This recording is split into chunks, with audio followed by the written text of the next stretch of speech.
நல்லா இருக்குங்க. ரொம்ப நல்லா இருக்கு. ஃபேமிலியோட பார்க்கலாம் படம். எந்த மாதிரியான கான்செப்ட் படம்? இது என்னன்னா பேசிக்கா ஒருத்தங்க புரிஞ்சு எல்லாரும் மைண்ட் செட் நல்லா இருக்கணும் அப்படின்ற மாதிரி ஒரு கதை சொல்ற மாதிரி படம். இப்போ இருக்கிற ஆஹ், காலகட்டத்துக்கு இந்த படம் தேவையான படம். ஆர்டிஸ்ட்லாம் எப்படி நடிச்சிருக்காங்க? எல்லாரும் நல்லா நடிச்சிருக்காங்க. எல்லா என்ன சொல்றதுன்னு இப்போ வந்த படத்துல எல்லா ஃபேமிலியோட பார்க்க வேண்டிய கட்டாயமான படம் அது.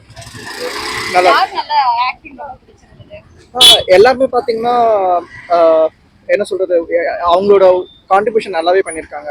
எம்எஸ் பாஸ்கர், சசி, சிம்ரன், எஸ்பெஷலாக அந்த கிட்ஸ் எல்லாருமே நல்லா பண்ணியிருக்காங்க.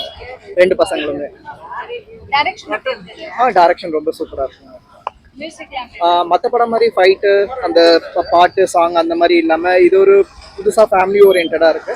நல்லா பார்க்கலாம் அந்த படம். ரொம்ப நல்லா இருந்தது. என்ன மாதிரியான சப்ஜெக்ட் படம்? ஃபேமிலி ஓரியன்ட் படம் தான். அந்த சின்ன பையன் ஆக்டிங் ரொம்ப நல்லா இருந்தது. முடிஞ்சதே தெரியல.